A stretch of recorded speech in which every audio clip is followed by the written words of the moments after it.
पहला प्रश्न है अजमेर से, आशा जी हैं, कह रही हैं आचार्य जी प्रणाम। मोक्ष के आकांक्षी के लिए आत्मबोध है, जिज्ञासु भी मुक्ति की ही बात करते हैं, लेकिन आचार्य जी मुझे तो मुक्ति और मोक्ष आदि के प्रति उदासीनता ही है, और उदासीनता में डर भी शामिल है, क्योंकि मुक्ति के कई अर्थ होते हैं।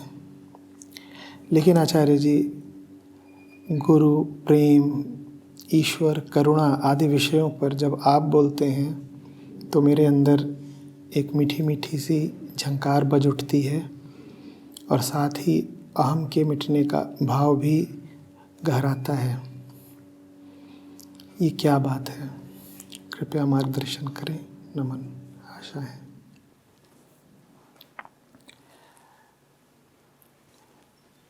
आशा, मुक्ति माने मुक्ति की छवि नहीं, मुक्ति माने सर्वप्रथम छवियों से ही मुक्ति। सदा से ही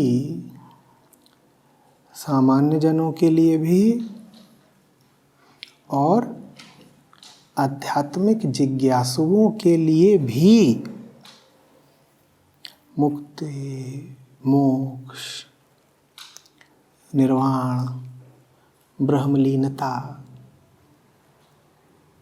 इत्यादि शब्द जरा डरावने ही रहे हैं।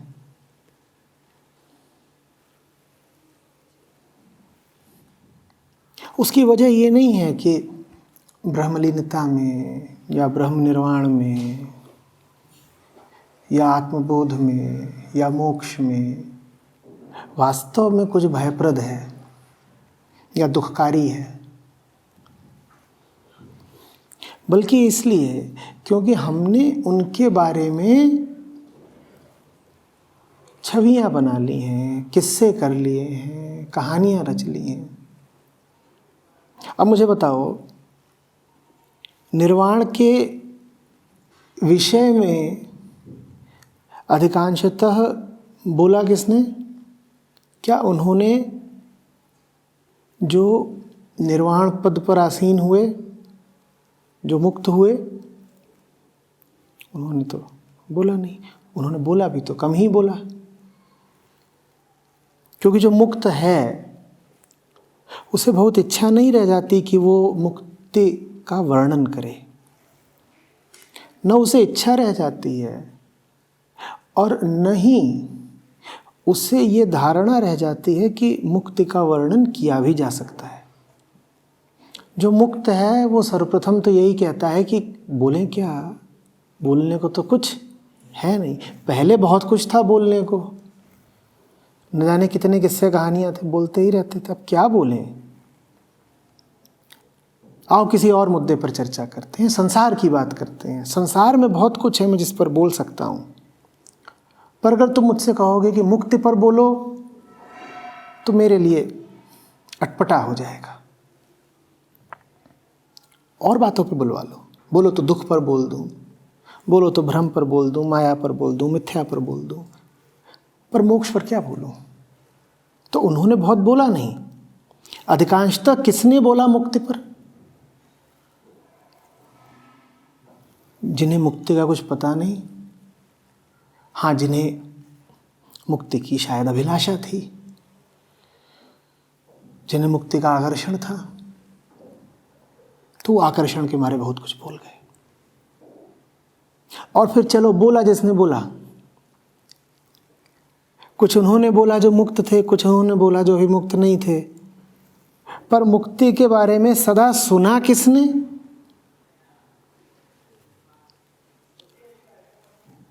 क्या मुक्त पुरुषों को रुचि बच जाती है कि वो अभी मुक्ति के बारे में किससे सुने?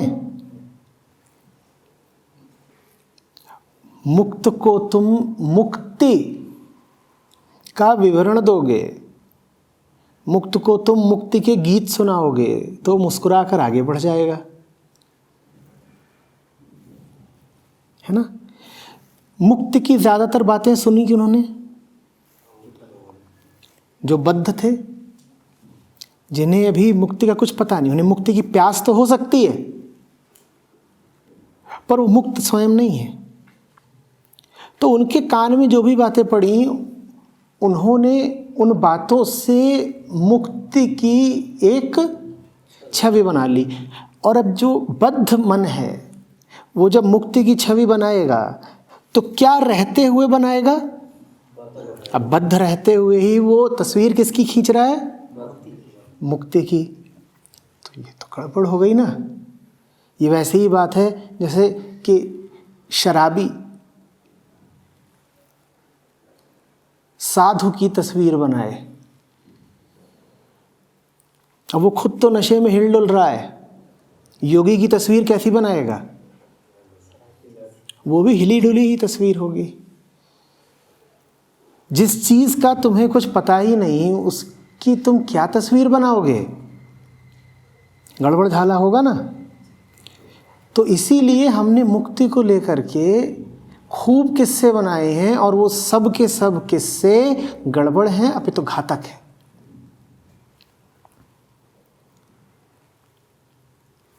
इसीलिए हमने मोक्ष शब्द अपनी नादानी में अपने लिए डरावना बना लिया है। एक वजह और भी है, उसको भी समझना। किसके कान में पड़ रही हैं मुक्ति की बातें? जैसा हमने कहा, उसके कान में जो बद्ध है। जो बद्ध है वो बद्ध है ही क्यों? याद करो, कल हम कह रहे थे कि लगातार तुम्हारे पास चुनाव उपलब्ध है। जो बद्ध है वो बद्ध है ही क्यों? क्योंकि उसने बंधनों का चुनाव किया। अब जिसने बंधनों का चुनाव किया है, निश्चित रूप से वो मुक्ति और बंधन में किसको श्रेष्ठ मानता है? बंधन को श्रेष्ठ मानता है। ये बात तो उसके चुनाव से ही प्रत्यक्ष है। उसे अगर मुक्ति श्रेष्ठ लगती होती तो चुनाव किसका करता? उसने बंधन का चुनाव किया है, मतलब उसकी धारणा में, उसके मत में बंधन ही श्रेष्ठ होगा। तो बंधन उसके लिए श्रेष्ठ है और उसकी दृष्टि में मुक्ति निम्नतर है, नीचे की बात है ना। अब ऐसे मन से तुम अगर कहोगे कि मुक्त हो जाओ तो वास्तव में तुम उससे क्या कह रहे हो? तुम उससे कह रहे हो कि श्रेष्ठतर को छोड़कर निम्नतर को चुन लो। बात को समझो। उसने किसका चुनाव कर रखा है? बंधन का। उसके चुनाव से क्या स्पष्ट होता है कि उसके मूल्यांकन में, उसकी दृष्टि में क्या श्रेष्ठ है? बंधन। अब उसकी दृष्टि में बंधन श्रेष्ठ है, उसने बंधन ही चुन भी लिया। मुक्ति उसके लिए नीचे की बात है।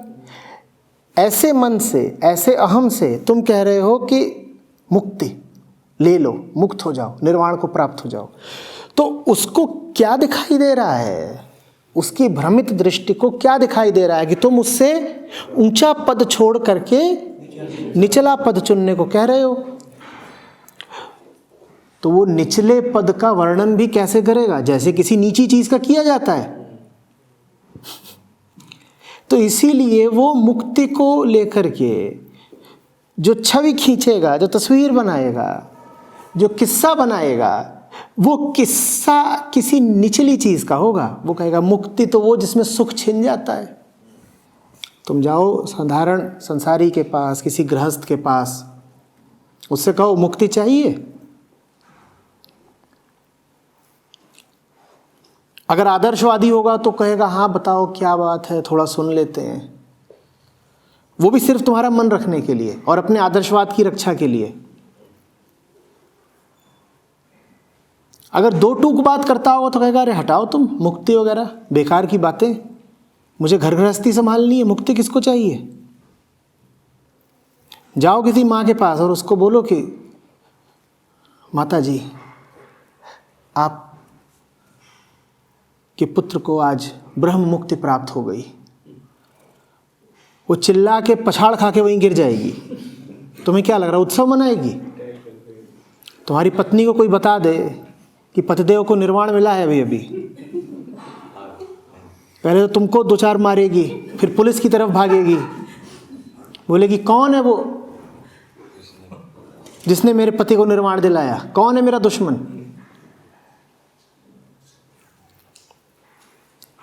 और दूसरों को हटाओ, खुद जो आध्यात्मिक जिज्ञासु हैं उनसे भी यदि अगर कह दिया जाए कि तुम्हें अभी तत्काल मुक्ति मिली जाती है, चाहिए, तो कौन राजी होने वाला है? किसी को नहीं चाहिए, है ना। ये सब इसीलिए है क्योंकि मुक्ति का मूल्यांकन कौन कर रहा है?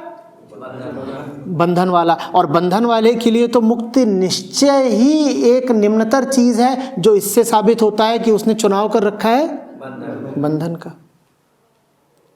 तो इसलिए आशा हम घबराते हैं मुक्ति से। वास्तव में हम मुक्ति से नहीं घबराते, हमने मुक्ति को जैसे परिभाषित कर रखा है हम उस परिभाषा से घबराते हैं। हमने मुक्ति के बारे में जो बातें सुन रखी हैं, जो कहानियां सुन रखी हैं, मुक्ति को लेकर के जो मान्यताएं बना रखी हैं, हम उनसे घबराते हैं। ये बात समझ में आ रही है?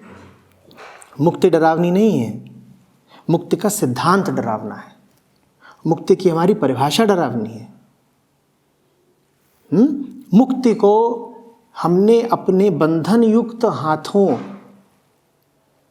से छू छू कर बड़ा मैला कर दिया है। अब मुक्ति नहीं मैली हो सकती, मैला क्या हो गया है? मुक्ति का शब्द मैला हो गया है, मुक्ति की धारणा मैली हो गई है।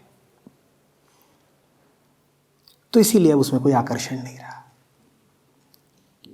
इसीलिए निर्वाण अब बड़ा सस्ता, बाजारू, घिसा हुआ शब्द हो गया है। निर्वाण कैफे, मोक्ष टूथब्रश। अभी निकल जाओ शहर में, कल कर लेना यही गिनना कि ब्रह्म, आत्मा, मुक्ति, मोक्ष, निर्वाण, बोध इत्यादि शब्द तुम्हें कितने व्यावसायिक प्रतिष्ठानों पर मिलते हैं। दर्जन से नीचे कोई न गिन पाएगा। दाएं देखोगे तो दाएं, बाएं देखोगे बाएं, हर तरफ मुक्ति ही बिक रही है। अब ऐसी बाजारू मुक्ति किसको आकर्षित करेगी? क्या हटाओ मुक्ति। इससे अच्छा तो हमारा व्यापार है, हमारी दुकान है, हमारा घर है, दो छोटे छोटे बच्चे हैं, माँ बीमार है, उसकी सेवा करनी है। मुक्ति होगा क्या मुक्ति से? शाम का राशन आ जाएगा? मुक्ति से नया फोन आ जाएगा? मेरा पुराना खराब हो गया। मुक्ति से बच्चे की फीस चली जाएगी? क्या होगा मुक्ति से?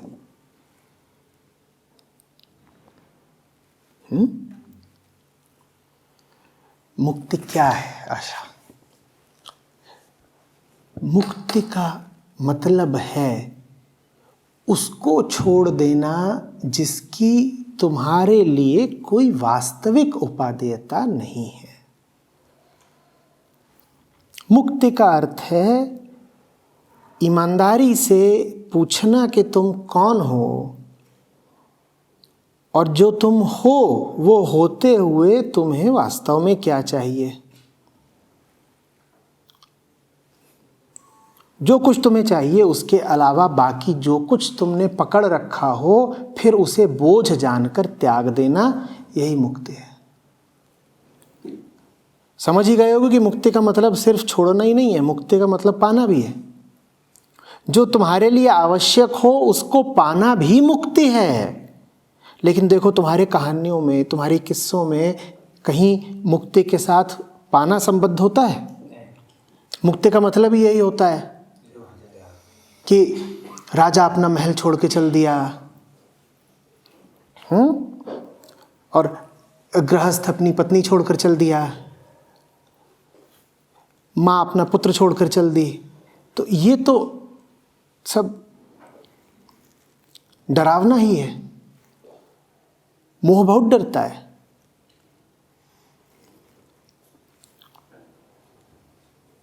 बंधन इस तरह की बातें सुनेगा तो बहुत डरेगा।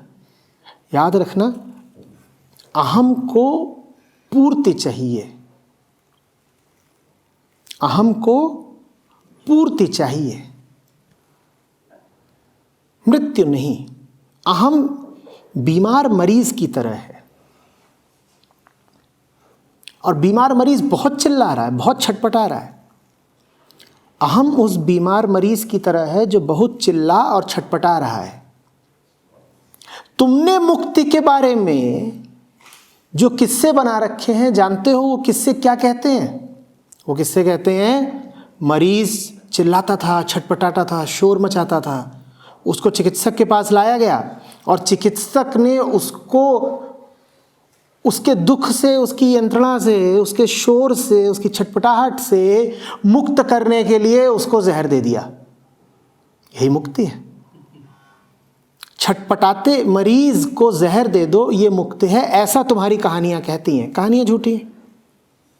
ये कहानियां यूं ही गढ़ ली हैं तुमने। तुम्हारी कहानियां कहती हैं मरीज शोर बहुत मचा रहा था, बड़ा दुख था उसके जीवन में, बड़ी वेदना, तो चिकित्सक ने उसको विष दे दिया। विष देते ही सारी चीख पुकार रुक गई, है ना। ऐसी हैं तुम्हारी कहानियां मुक्ति की। अब इन कहानियों को सुन करके तो कोई भी डरेगा ही। वास्तव में मुक्ति क्या है? वास्तव में मुक्ति यह है कि मरीज बीमार था, बहुत चिल्ला रहा था, बहुत छटपटा रहा था, चिकित्सक ने प्रेम पूर्वक उसका इलाज किया, उसको दवा दी, औषधि दी, और धीरे धीरे प्रेम के स्पर्श से और दवा के प्रभाव से वो मरीज ठीक हो गया। और जब ठीक हो गया तो सारी चीख पुकार, सारी वेदना बंद हो गई। ऐसे मिलती है मुक्ति। मुक्ति का मतलब होता है मरीज को स्वास्थ्य मिल गया। मुक्ति का मतलब ये नहीं होता कि मरीज को जहर मिल गया। हालांकि दोनों ही स्थितियों में चीख पुकार रुक जाती है। मरीज स्वस्थ हो जाए तो भी उसका चीखना रुक जाएगा, और मरीज की मृत्यु हो जाए तो भी उसका चीखना रुक जाएगा। तुमने बड़ी उल्टी कहानियां बना ली हैं। तुम्हारी कहानियों में मुक्ति का मतलब होता है कि मरीज को खत्म ही कर दो, और तुम सिहर उठते हो। सिहर उठना तुम्हारा समझ में भी आता है। कहानियां ही इतनी खतरनाक हैं। तुम्हारी कहानियां ये हैं कि घर में तनाव बहुत था तो घर का पुरुष तनाव को अलविदा करके, घर को छोड़ छाड़ के सन्यासी हो गया। ये क्या है? यह है जहर दे देना कि मरीज बहुत बीमार है, बहुत तड़प रहा है, जहर ही दे दो, उसको खत्म ही कर दो। जबकि वास्तव में मुक्ति का क्या अर्थ हुआ कि घर में तनाव बहुत था तो प्रेम पूर्वक अध्यात्म की औषधि से घर का इलाज किया गया और फिर घर का तनाव मिट गया। यह है वास्तविक मुक्ति। अब मुझे बताओ, क्या यह मुक्ति भी डरावनी है? लेकिन आशा जी, आपके पास मुक्ति का जो किस्सा है वो स्वास्थ्य की, चिकित्सा की, आध्यात्मिक औषधि की बात ही नहीं करता। और क्यों बात नहीं करता वो भी बता ही देता हूं। क्योंकि इलाज करने के लिए प्रेम चाहिए, क्योंकि इलाज करने के लिए संयम चाहिए, धैर्य चाहिए, साधना चाहिए। जहर दे देने में क्या साधना है? रोगी बहुत चिल्ला रहा हो, उसको जहर दे देने में श्रम लगता है क्या? पर धैर्य पूर्वक उसका इलाज करने में संयम चाहिए, श्रम चाहिए, प्रेम चाहिए, साधना चाहिए। वास्तविक मुक्ति ये सब मांगती है। क्या क्या मांगती है? प्रेम, साधना, श्रम, संयम। ये सब अहम करना नहीं चाहता। अहम न प्रेम जानता है, न धैर्य जानता है, न साधना जानता है, न संयम जानता है। तो वो ऐसा किस्सा गढ़ता ही नहीं जिसमें ये सब शामिल हो। क्या क्या शामिल हो? श्रम, प्रेम, तपस्या, संयम। अहम ऐसा किस्सा गढ़ेगा ही नहीं। वो मुक्ति को लेकर के यही बात बनाएगा कि मुक्ति से बचकर रहना, क्योंकि मुक्ति का मतलब होता है कि जो बीमार है उसको मार दो। बीमार को मारना नहीं है, बीमार को जीवन देना है, स्वास्थ्य देना है। क्यों देना है उसकी भी वजह समझो। क्योंकि मृत्यु स्वभाव नहीं, अमरता स्वभाव है। जो बीमार है उसे तुम मृत्यु की ओर भी ले जा सकते हो और उसे तुम स्वास्थ्य की ओर भी ले जा सकते हो। किधर को ले जाना चाहिए? बात नैतिकता की नहीं है, बात मोरालिटी की नहीं है। बीमार आदमी को मृत्यु की ओर भी ले जाया जा सकता है और स्वास्थ्य की ओर भी। मैं आध्यात्मिक अर्थों में बात कर रहा हूं, मैं शारीरिक बीमारी की बात नहीं कर रहा। मैं किन बीमारियों की बात कर रहा हूं? मैं बात कर रहा हूं भ्रम की, मोह की, क्रोध की, भय की। इन बीमारियों की बात कर रहा हूं। जो बीमार है उसे तुम मृत्यु की ओर भी ले जा सकते हो, जो बीमार है उसे तुम स्वास्थ्य की ओर भी ले जा सकते हो। किधर को ले जाना बेहतर है? बोलो क्यों? स्वास्थ्य की ओर ले जाना क्यों बेहतर है? हाँ, बढ़िया। क्योंकि मृत्यु अर्थात गहरा भय, मृत्यु अर्थात गहरा भ्रम या मोह, ये स्वास्थ्य है ही नहीं, ये स्वभाव है ही नहीं। तुम इनकी ओर किसी को ले भी जाओगे तो तुमने उसकी कोई मदद नहीं कर दी। हो सकता है ऊपर ऊपर से उसकी चीख पुकार बंद हो जाए, पर भीतर भीतर उसकी छटपटाहट, उसकी वेदना और बढ़ा दी तुमने, तो ये तुमने कोई इलाज नहीं किया। ये मुक्ति नहीं है, ये तो और तुमने उसे महाबंधन में डाल दिया।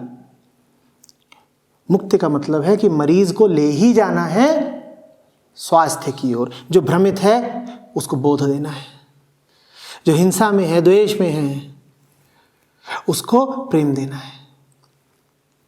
समझ रहे बात को? अब बताओ, मुक्ति डरावनी है क्या? बीमार को स्वास्थ्य देना मुक्ति है। इस मुक्ति में कुछ डरावना है क्या आशा? जिसका जीवन रूखा चल रहा हो उसकी शुष्कता पर करुणा के छींटे मारना मुक्ति है। बताओ, इसमें कुछ डरावना है क्या? आशा कहिए आप भी। अब नहीं है ना? पर तुमने मुक्ति का संबंध कभी प्रेम से जोड़ा ही नहीं। हमारी मान्यता में तो मुक्ति का मतलब होता है कि कबूतर घायल था, तड़प रहा था, हमने कहा बहुत तड़प रहा है, गर्दन मरोड़ दो इसकी। ऐसी मुक्ति तो भयावह है, ऐसी मुक्ति से तो राम बचाए।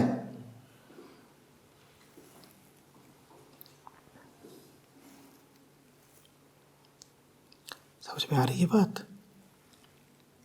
इसीलिए आशा आपने आगे लिखा है कि जब मैं बोलता हूं किसी भी विषय पर तो वो आपको अपेक्षाया ज़्यादा भला लगता है, सुहाता है। कुछ आपने लिखा है कि मन झंकृत होने लगता है, कुछ मिठास अनुभव होती है।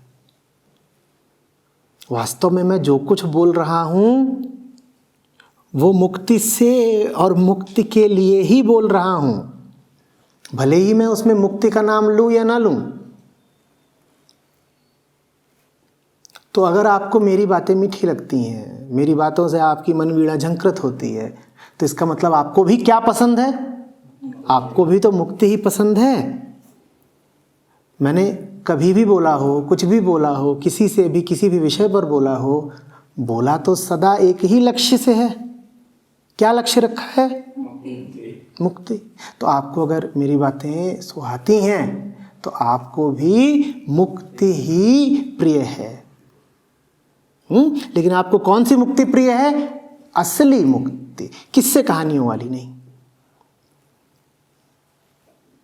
अभी कितनी देखिए विचित्र बात है, किससे कहानियां मुक्ति की बात इतनी ज्यादा करते हैं लेकिन आपको आकर्षित नहीं कर पाते। मैं हो सकता है मुक्ति की बात न भी कर रहा हूं, हो सकता है कि मैं कोई बहुत सामान्य साधारण सी बात कर रहा हूं, मैं उसमें मुक्त शब्द का हो सकता है प्रयोग ही ना कर रहा हूं, लेकिन फिर भी वो बात आपको प्रिय लगती है। आपको मेरी बातें नहीं प्रिय लगती, वास्तव में सबको एक ही सद्वस्तु प्रिय है और उस सद्वस्तु का नाम है मुक्ति। जब भी कभी कुछ हार्दिक रूप से प्रिय लगे, जब भी कभी कुछ ऐसा हो कि जिसके बारे में आप कहने लगें कि रूह को छू गया, तो समझ लेना कि वो कुछ ऐसा ही है जो एक बड़ी आंतरिक आज़ादी दिलाता है, नहीं तो और कुछ नहीं आपके मर्म को स्पर्श कर पाता। भले ही फिर उसको नाम कुछ भी दिया गया हो, नाम में क्या रखा है?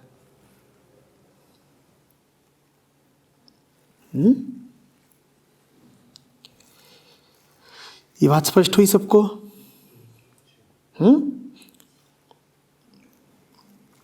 प्रेम माने मुक्ति। कल भी कहा था, आज पुनः याद दिला रहा हूं, अगर प्रेम है और प्रेम का दावा है तो तुम्हारी उपस्थिति से, तुम्हारे प्रभाव से तुम्हारे प्रियजन को मुक्ति ही मिलनी चाहिए।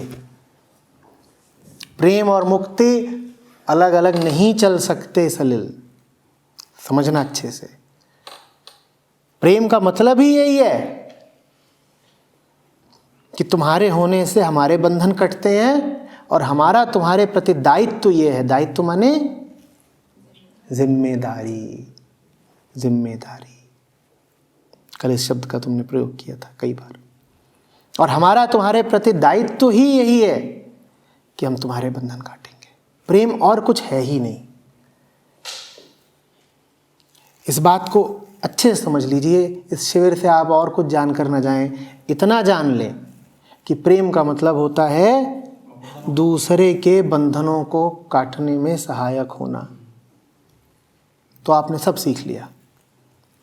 संसार में जीने की, रिश्ते बनाने और निभाने की कला आ गई आपको।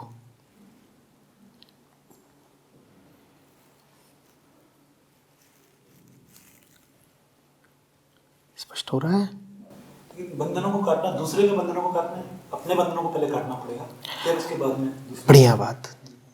तुम अपने बंधनों को काटने में बहुत आगे बढ़ नहीं पाओगे जब तक तुम दूसरे के बंधनों को काटने में सहायक नहीं हो रहे हो। वास्तव में ये धारणा ही कि मेरे बंधन सिर्फ मेरे हैं और उनको मैं व्यक्तिगत रूप से काट सकता हूं, बंधन है। हम सबके बंधन एक से हैं क्योंकि हम सब वृत्तियों के तल पर एक ही हैं। जिन्हें अपने बंधन काटने हो वो अपने बंधन काटते हुए दूसरों की सहायता करें, और जो दूसरे के बंधन काट रहे हो उन्हें दिखाई देगा कि वो दूसरे के बंधन नहीं काट पाएंगे जब तक उन्होंने अपने नहीं काटे। तो पहले क्या आया? कुछ नहीं आया पहले, दोनों साथ साथ आए। ये मुर्गी और अंडे वाली बात है। पहले क्या आया? कुछ नहीं आया पहले। दूसरे की सहायता करनी हो तो अपनी करो, और अपनी सहायता करनी हो तो दूसरे की करो। तो जब मेरे पास लोग आते हैं जो दूसरे की सहायता करने के बड़े इच्छुक होते हैं, तो मैं उनसे पूछता हूं, तुमने पहले अपनी सहायता करी? और जब मेरे पास लोग आते हैं जो अपनी सहायता करने के बड़े इच्छुक होते हैं, कहते हैं बताइए बताइए आचार्य जी हमें मुक्ति कैसे मिलेगी, तो मैं उनसे पूछता हूं, तुमने दूसरे की सहायता करी? अपनी मुक्ति चाहिए हो तो दूसरे की मदद करो, और दूसरे की मदद करनी हो तो अपनी मदद करो। ये दोनों पृथक बातें हैं ही नहीं। एक काम दूसरे के बिना हो ही नहीं पाएगा, क्योंकि हम सब बड़ी पुरानी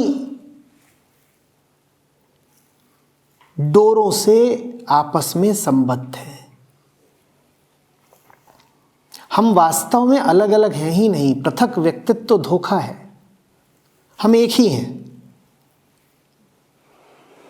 पृथकता धोखा है, कह सकते हो पृथकता ही बंधन है।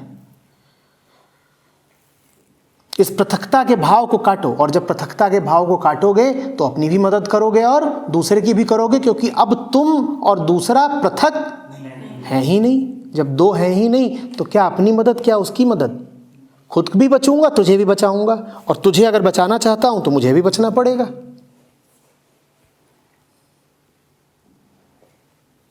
बात समझ में आ रही है? और कुछ?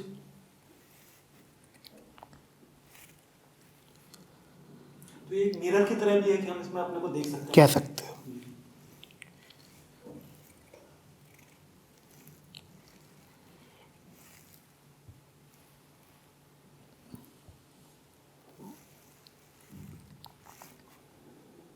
बहुत तरह के उदाहरण दिए जा सकते हैं।